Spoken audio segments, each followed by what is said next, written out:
ನಮಸ್ಕಾರ.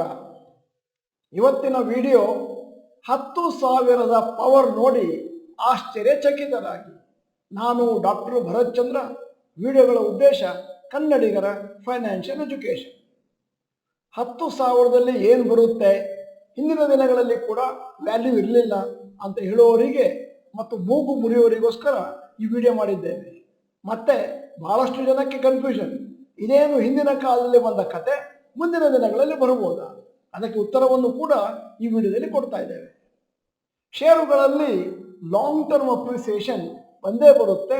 ಉದಾಹರಣೆಗೆ compounding of ಮನಿಯಲ್ಲಿ ಷೇರುಗಳಿಂದ ಮ್ಯಾಕ್ಸಿಮಮ್ ಬೆನಿಫಿಟ್ ಕಾಂಪೌಂಡಿಂಗ್ ಇಂದ ತಗೋಬೇಕು ಅಂತಂದ್ರೆ ನೀವು ಉತ್ತಮವಾದ ಷೇರುಗಳನ್ನು 10, 20, 30 ವರ್ಷ ನಿಮ್ಮಲ್ಲಿ ಹಿಡಿದಿಟ್ಕೊಳ್ಬೇಕು.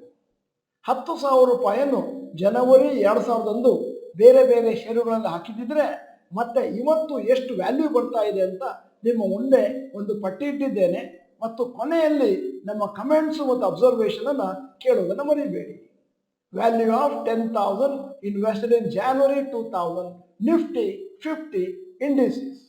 ಒಂದು ಅದಾನಿ ಎಂಟರ್ಪ್ರೈಸ್ 10,000 ಇನ್ವೆಸ್ಟ್ ಮಾಡಿದ್ದು ಜನವರಿ 2000ನಲ್ಲಿ. ಈಗ 6.67 ಲ್ಯಾಕ್ಸ್ 18% CAGR ಕೊಟ್ಟಿದೆ.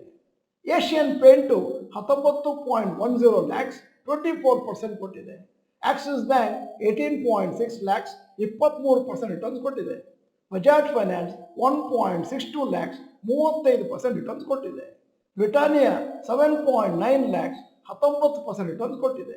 ಐಷರ್ ಮೋಟಾರ್ಸ್ 96.88 ಲ್ಯಾಕ್ಸ್ 32% ರಿಟರ್ನ್ಸ್ ಕೊಟ್ಟಿದೆ.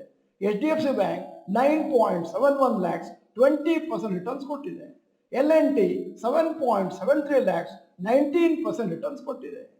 Grasim 3.81 lakhs 16% returns. HUL 1.2 lakhs 11% CAGR. Infosys 1.58 12% CAGR. JSW Steel 1.77 crores 35% CAGR. M&M 4.9 lakhs 17% CAGR. Reliance Industries 6.62 18% CAGR. Titan 44.59 28% CAGR. ಈಗ ನಾನು ಎರಡನೆಯ ಸೂಚ್ಯಾಂಕಕ್ಕೆ ಹೋಗ್ತಾ ಇದ್ದೇನೆ.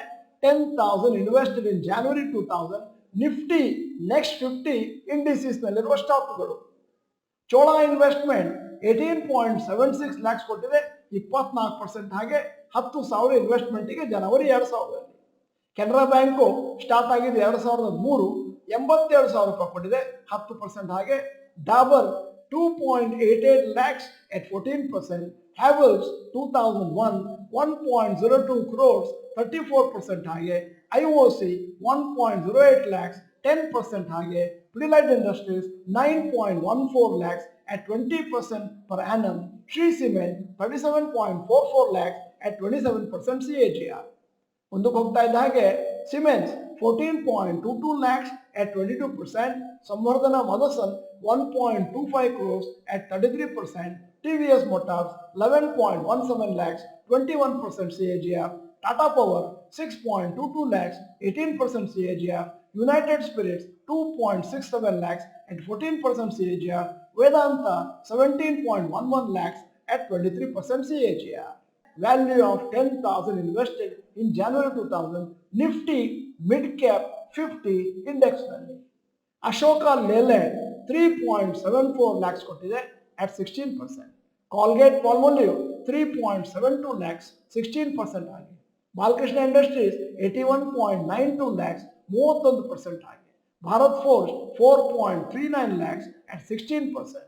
Escorts 2.98 lakhs at 15%. HPCL 1.36 lakhs at 11%. Indian Hotels 2.53 lakhs at 14%. Lupin 65.82 lakhs at 30% per annum. MRF ಅಲ್ಲೇ ಹಾಕಿದ 10,000 ರೂಪಾಯಿ ಈಗ 5.61 ಲಕ್ಷ 18% ಆಗಿ. ಮತ್ತು ಒರಾಕಲ್ ಫೈನಾನ್ಷಿಯಲ್ ಸರ್ವಿಸಸ್ 4.62 ಲ್ಯಾಕ್ಸ್ ಇವತ್ತು 18% ಆಗಿ. ಸೇಲ್ ಅಲ್ಲಿ 1.39 ಲ್ಯಾಕ್ಸ್ 11% ಆಗಿ. UPL ಅಲ್ಲಿ 1.14 crores 33% ಆಗಿ. ಮತ್ತೆ ಟಾಟಾ ಕಮ್ಯುನಿಕೇಶನ್ ಅಲ್ಲಿ ನೀವು ಹಾಕಿದ 10,000 ಇವತ್ತು ಕೇವಲ 32,000 5% ಆಗಿ. ಅಕಸ್ಮಾತ್ ಇದೇ 10,000ವನ್ನು ನೀವೇನಾದರೂ ಪೋಸ್ಟ್ ಆಫೀಸ್ ಡಿಪಾಸಿಟ್ ಹಾಕಿದ್ರೆ 8% ಕ್ಯಾಲ್ಕುಲೇಷನ್ ಮಾಡಿದ್ರೆ ಇವತ್ತಿಗೆ ನಿಮಗೆ ಬರ್ತಾ ಇದ್ದದ್ದು 68,000 ಲಕ್ಷದಲ್ಲ. ಈಗ ಈ ವಿಡಿಯೋದ ಬಗ್ಗೆ ಒಂದಷ್ಟು ಅಬ್ಸರ್ವೇಷನ್ಸ್ ಮತ್ತು ಕಮೆಂಟ್ಸ್ ಅನ್ನ ನಿಮ್ಮ ಮುಂದೆ ಇಟ್ಟಿದ್ದೇನೆ. ಮೊದಲನೇದ್ದು, ನೀವು ಒಳ್ಳೆಯ ಪ್ರಾಪರ್ ಫಂಡಮೆಂಟಲ್ ಅನಾಲಿಸಿಸ್ ಮಾಡಿ ಒಳ್ಳೆಯ ಷೇರುಗಳನ್ನು ಸೆಲೆಕ್ಟ್ ಮಾಡ್ತೀನಿ ಅಂತಂದ್ರೆ ಮುಂದಿನ ದಿನಗಳಲ್ಲಿ ದೀರ್ಘ ಅವಧಿಯಲ್ಲಿ ಒಳ್ಳೆಯ ಲಾಭ ಬರುತ್ತೆ. ಎರಡನೇ ಕಮೆಂಟ್, ದೀರ್ಘ ಅವಧಿಗೆ ಹಣವನ್ನು ಹಾಕ್ತೇನೆ ಅಂತಂದ್ರೆ ನೀವು ಫಂಡಮೆಂಟಲ್ ಅನಾಲಿಸಿಸ್ ಅನ್ನು ಇನ್ ಸ್ಟ್ರಕ್ಚರ್ಡ್ ಮ್ಯಾನರ್ ಕಲಿಬೇಕು. ಅಂತಂದ್ರೆ ಯಾವುದಾದ್ರೂ ಒಳ್ಳೆಯ ಷೇರು ಮಾರುಕಟ್ಟೆ ಕಾರ್ಯಕ್ರಮ ಇದ್ದರೆ ಅದರಲ್ಲಿ ಭಾಗಿಯಾಗಿ ಅದರಿಂದ ನೀವು ಕಲ್ತ್ಕೊಂಡು ಹಣವನ್ನು ಹಾಕ್ತೇನೆ ಅಂತಂದ್ರೆ ಮುಂದಿನ ದಿನಗಳಲ್ಲಿ ನೀವು ಕೋಟಿಗಟ್ಟಲೆ ಪಡೆಯಬಹುದು. ಪೋಸ್ಟ್ ಆಫೀಸ್ ತರ ಅತಿ ಕಡಿಮೆ ಹಣವನ್ನು ಪಡೆಯುವಂತ ಅಗತ್ಯತೆ ಇಲ್ಲ. ಮೂರನೇ ಕಮೆಂಟ್, ಒಮ್ಮೆ ಷೇರಿನಲ್ಲಿ ಹಣ ಹಾಕಿದ ಮೇಲೆ ನನ್ನ ಕೆಲಸ ಮುಗಿದೋಯ್ತು ಅಂತ ತಿಳ್ಕೊಬೇಡಿ. 3 ತಿಂಗಳಿಗೊಮ್ಮೆ ನೀವು ನಿಮ್ಮ ಷೇರುಗಳನ್ನು ಮಾನಿಟರ್ ಮಾಡಬೇಕು, ಡಿಪೆಂಡಿಂಗ್ ಆನ್ ಕ್ವಾರ್ಟರ್ಲಿ ಅನಾಲಿಸಿಸ್. ಆಗ ನಿಮಗೆ ಒಳ್ಳೆಯ ಲಾಭ ಬರುವಂತ ಚಾನ್ಸಸ್ ಇದೆ, ಇಲ್ಲದ್ರೆ ಮುಂದಿನ ದಿನಗಳಲ್ಲಿ ಲಾಸ್ ಆಗುವಂತ ಚಾನ್ಸಸ್ ಕೂಡ ಇದೆ. ನಾಲ್ಕನೇ ಕಮೆಂಟ್, ಈ ಪಟ್ಟಿ ಮಾಡಬೇಕಾದ್ರೆ ನಾವು ಕೇವಲ ಪ್ರಾಫಿಟಬಲ್ ಆಗಿರುವಂತಹ ಷೇರುಗಳನ್ನು ಮಾತ್ರ ಆಯ್ಕೆ ಮಾಡಿಕೊಂಡಿದ್ದಾವೆ. ಕೆಲವರು 24-25 ವರ್ಷ ಇತರ ಷೇರುಗಳಲ್ಲಿ ಹಾಕಿದ್ರು ಕೂಡ ಲಾಭ ಆಗದೇ ಇರಬಹುದು. ಅದರಿಂದ ಷೇರುಗಳ ಆಯ್ಕೆ ಅತಿ ಪ್ರಾಮುಖ್ಯ.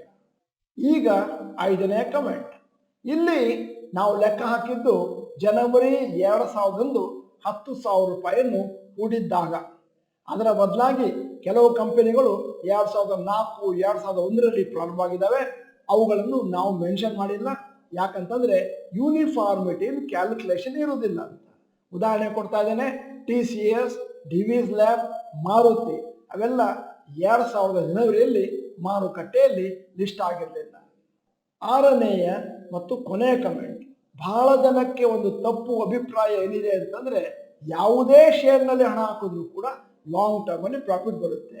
ಇದು ನಿಜ ಅಲ್ಲ ಅಂತ ಈ ವಿಡಿಯೋದಲ್ಲಿ ತೋರಿಸ್ಕೊಟ್ಟಿದ್ದೇನೆ. ಕೊನೆಯಲ್ಲಿ ಇನ್ನೊಂದು ವಿಚಾರವನ್ನು ನೆನಪಿಸ್ತಾ ಇದ್ದೇನೆ, ಅದನ್ನು ಆಗಲೇ ಕಾರ್ಯಕ್ರಮದ ಬಿಗಿನಿಂಗ್ ನಲ್ಲೇ ಹೇಳಿದ್ದೆ. ಈಗ 10,000 ಹಾಕಿದ್ರೆ ಮುಂದಿನ 24 ವರ್ಷಗಳ ಬಳಿಕ ಇದೇ ತರದ ಲಾಭವನ್ನು ನಿರೀಕ್ಷೆ ಮಾಡಬಹುದೇ? ಉತ್ತರ ಬಹಳ ಸರಳ, ನಿರೀಕ್ಷೆ ಮಾಡಬಹುದು. ಹೆಚ್ಚು ಕಡಿಮೆ ಇದೇ ತರನೇ ಪ್ರಾಫಿಟ್ ಬರುತ್ತೆ. ಯಾಕಂತಂದ್ರೆ ಷೇರು ಮಾರುಕಟ್ಟೆಯಲ್ಲಿ ಇಂಪಾರ್ಟೆಂಟ್ ರೂಲ್ ಏನು ಅಂತಂದ್ರೆ ಹಿಸ್ಟ್ರಿ ರಿಪೀಟ್ಸ್. ವಿಡಿಯೋದ ಕೊನೆಯಲ್ಲಿ ಇವತ್ತಿನ ವಿಡಿಯೋಗೆ ಸಂಬಂಧಪಟ್ಟ ಹಾಗೆ ಒಂದು ಪ್ರಶ್ನೆ ಕೇಳ್ತಾ ಇದ್ದೇನೆ. ನೀವು ಲಾಂಗ್ ಟರ್ಮಿಗೆ ಷೇರುಗಳನ್ನು ಕೊಂಡಾಗ ಯಾವ ಶೇರನ್ನು ಮೊದಲಿಗೆ ಕೊಂಡಿದ್ದೀರಿ? Type in the comment section. ನೀವು doctor Bharath Chandra institute Kannada channel member ಅಲ್ಲ ಅಂತಂದ್ರೆ ಇದೀಗ ಸಮಯ. ಸಬ್ಸ್ಕ್ರಿಪ್ಷನ್ ಬಟನ್, ಬೆಲ್ ಐಕಾನ್ ಒತ್ತಿ. ವಿಡಿಯೋ ಚೆನ್ನಾಗಿದ್ರೆ ಲೈಕ್ ಬಟನ್ ಒತ್ತೋದನ್ನು ಮರಿಬೇಡಿ. ವಿಡಿಯೋನ ನಿಮ್ಮ ಎಲ್ಲ ಸ್ನೇಹಿತರಿಗೂ ಫಾರ್ವರ್ಡ್ ಮಾಡಿ. ವಿಡಿಯೋನ ಸಂಪೂರ್ಣವಾಗಿ ನೋಡಿದ್ದಕ್ಕೆ ಧನ್ಯವಾದಗಳು. ನಮಸ್ಕಾರ.